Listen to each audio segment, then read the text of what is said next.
유튜브가 아니었으면 입양하지 않았을 동물들을 입양하고, 유튜브가 아니었으면 먹이지 않았을 것을 먹이고, 유튜브가 아니었으면 시키지 않았을 것들을 동물들에게 시키고, 솔직히 유튜브가 아니었으면 굳이 걔들한테 이 소주 간식, 김치 간식, 대왕 포도 젤리를 만들어서 먹였을까요?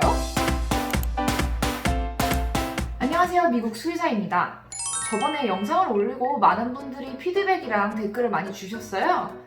대부분은 다 응원이셨지만은 여러 가지 의견이 분분한 가운데에서 제일 많이 보이던 댓글 중에 하나가, 혹시 다른 동물 유튜브는 어떻게 생각하냐? 동물 학대가 아니냐? 동물을 이용해서 수익 창출하는 것을 막아야 되지 않겠냐? 이런 거에 대한 견해가 굉장히 많았었는데요. 사실 제가 원래는 준비한 컨텐츠는 따로 있었어요. 미국에서 제일 인기 있는 견종 탑10, 동물병원비 아끼는 꿀팁, 이런 생정성 정보를 쉐어하려고 했었는데, 워낙 전부터 제가 수의사다 보니까 이런 강아지 먹방이라든지 고양이나 강아지를 이용한 유튜브라든지 이런 거에 대한 질문도 많았었고, 또 이번에 많이 물어보신 분들이 계셔가지고 원래는 제가 따로 챙겨보진 않지만 동물 유튜브를 한번 쭉 보고 생각을 한번 정리해봤습니다. 미리 말씀드리지만 저는 특정한 채널을 저격할 의도도 없고 원래 딱히 동물 채널을 제가 찾아보거나 구독하는 편도 아니에요. 어찌됐건 주변 제보로 인해서 유튜브를 제가 한번 쭉 둘러보고 그리고 생각한 저의 개인적인 견해입니다.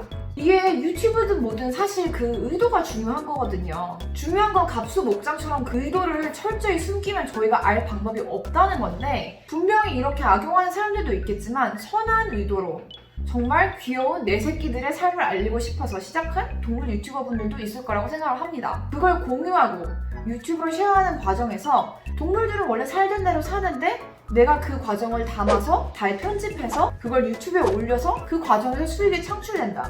그냥 그 이유만으로 저희가 뭐라고 할 수 있다고 보진 않아요. 누구나 돈을 벌고 싶고 관심 받고 싶고 그런 욕구는 있는 거죠. 저도 사람들한테 제가 배운 것들, 알고 있는 것들, 겪어온 것들을 공유하고 알리자는 게 가장 큰 목표긴 했지만은 유튜브를 기획하면서 내 예쁜 새끼들, 환자들 자랑하고 싶고 유명해지고 싶고, 유명해지면 나중에 돈도 벌 수 있겠지? 이런 생각 안 해봤겠어요? 저도 해봤죠. 당연히 다 하는 생각이죠.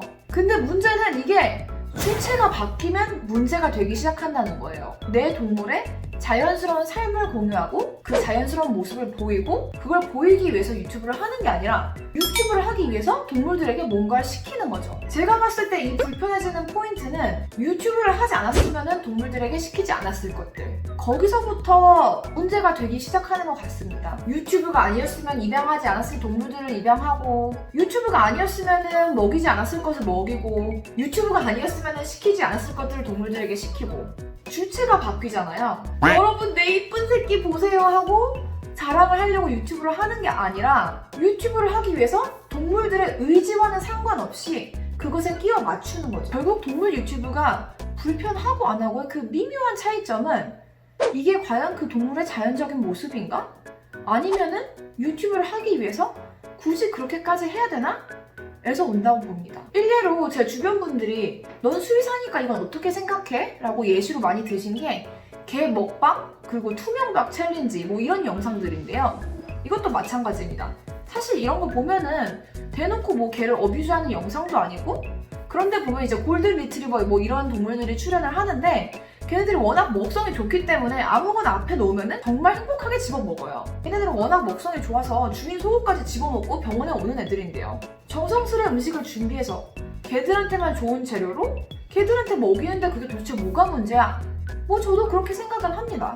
근데 이게 보면 볼수록 엥? 하고 클릭하게 되는 게 많죠. 강아지 김치 먹방, 강아지 매운 닭발 먹방, 소주 먹이기, 대왕 포도 젤리 먹이기, 이런 것들이 나오는데 막상 클릭을 해보면은 강아지용 간식용 소주, 강아지용 재료로 만든 김치, 그리고 매운 닭발도 색깔만 낸 닭발, 그리고 포도가 실제로 들어가지 않은 대왕 포도 젤리 이런 것들입니다.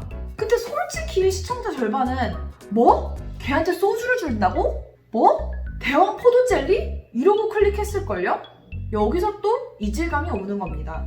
솔직히 유튜브가 아니었으면 굳이 걔들한테 이 소주 간식, 김치 간식, 대왕 포도 젤리를 만들어서 먹였을까요? 강아지들의 자연스러운 삶을 보여주기 위해서 유튜브를 한 게 아니라 유튜브를 하기 위해서 그 아이들을 끼워 맞춘 게 어느 정도 있지 않나요? 솔직히 어느 정도 어그로성 제목? 어그로성 컨텐츠가 아닐 수가 없는데 문제는 지금 이게 당장은 강아지 학대성 컨텐츠가 아니라 하더라도 이런 데서 오는 쓸데없는 인간들의 경쟁과 욕심이 갑수목장 같은 괴물을 낳을 수가 있다는 겁니다. 조금 더 자극적이게, 조금 더 클릭 유발하게, 그리고 그걸 원하는 사람들이 클릭수에 그대로 반영이 돼요. 걔 먹방 이런 거 보시면은 조회수가 몇 밀리언이에요. 부럽냐고요? 이런 게 조회수가 몇 밀리언인 거 보면은 현타가 좀 오는 것도 있고 다 그런 거 아니겠어요? 유튜브에 수의사를 뜻하는 veterinarian이라고 검색을 하시면은 싸나운 고양이한테 수의사가 처맞는 영상은 조회수가 8 밀리언이에요. 근데 그 바로 밑에 수의사의 자살률에 대해서 얘기하는 영상은 조회수가 아주 처참해요. 근데 이게 현실이에요. 사람들이 그래요. 수의사의 자살률이 높은 것보다 수의사가 고양이한테 처맞는 영상이 더 관심을 끌고 더 보고 싶은 거예요. 이건 어쩔 수가 없어요. 저같이 진지하게 진지충처럼 이런 유튜브를 하는 것보다 당연히 귀엽고 깜찍한 동물들 유튜브가 더 인기를 끌 수밖에 없어요. 썸네일 봤을 때 딱 이쁘고 작고 귀여운 강아지 아니면 고양이, 썸네일 봤을 때 이게 뭐야 싶은 황당한 먹방, 썸네일 봤을 때 투명 벽에 웃기게 찌그러진 강아지들. 근데 여기서 문제는 어디까지가 동물 학대냐? 근데 이거는 법으로도 도덕적으로도 사실 정확한 기준이 없어요. 그러니까 문제가 되는 거예요.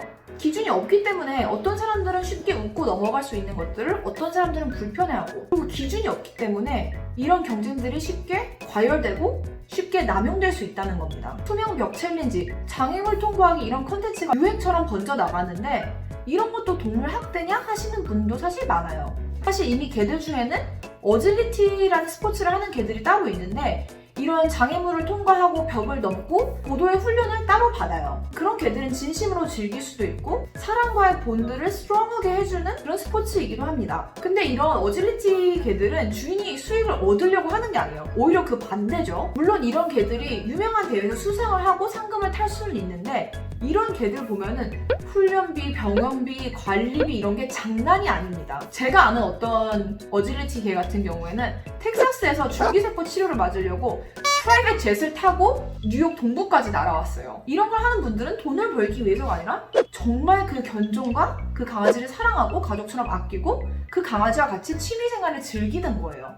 랩으로 투명벽 만들어 놓고 그 앞에서 강아지들이 낑낑대고 당황스러워하는 모습을 보면서 좋아하는 게 어찌 보면은 귀여울 수도 있고 웃길 수도 있긴 한데 저는 뭔가 살짝 기괴한 느낌입니다. 근데 이것도 결국 사람마다 다르겠죠? 어떤 사람들한테 보면은 그럼 그 어질리티는 정말 걔들이 원해서 하는 거냐? 라는 의문이 들 수도 있으니까요. 하지만 유튜브의 또 불편한 진실은 그렇다고 해서 그 수익의 주체가 되는 동물에게 그 이득이 얼만큼 가느냐? 우리가 알 길이 없다는 거예요. 특성상 동물 유튜브 자체가 재주는 곰이 부리고 돈은 왕서방이 가져가는 구조인 건 다들 아는데 제가 말하는 거는 왕서방이 돈을 가져가도 상관은 없다는 겁니다. 돈 벌려고 곰한테 오버시키지 않고 그만큼 곰에게 정당한 대우를 해주면 말이죠. 하지만 그 오버의 기준이 명확하지 않기 때문에 이거는 보는 사람도 만드는 사람도 계속 스스로 질문을 던져야 된다는 겁니다.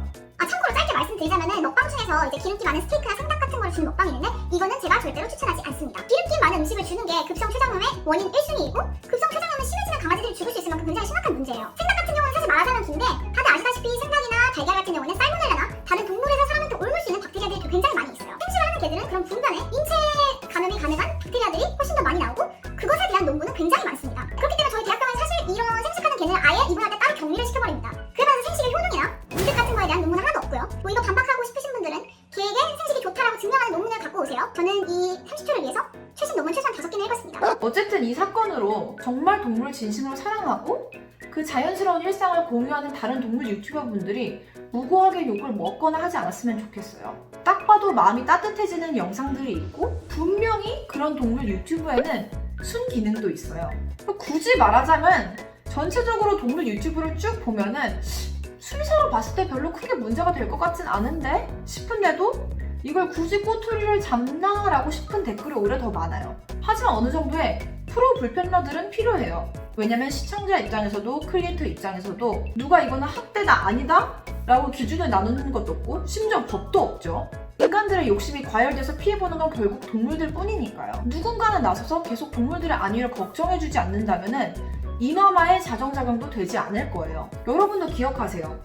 보면서 혹시 굳이 이런 생각까지 든다면은 아마 그런 이유가 있어서 드는 걸 거예요. 참 댓글 중에 이런 게 달렸어요. 제가 제일 좋아하는 댓글 중 하나인데 사람에겐 차갑지만 내 동물한테는 따뜻하겠지 느낌의 누님이네요. 맞습니다. 저는 사람 대 동물이라면 무조건 동물 편입니다. 수의사로 일하다 보면은 참 인류에게 환멸이 나는 시츄에이션이 굉장히 많은데 다음에는 제가 왜 이렇게 인류에 대해서 비판적이게 됐는지 진짜 인류에 상실하게 만든 케이스들에 대해서 얘기를 해보려고 합니다. 금방 다시 찾아뵐게요. 지금까지 미국 수의사였습니다.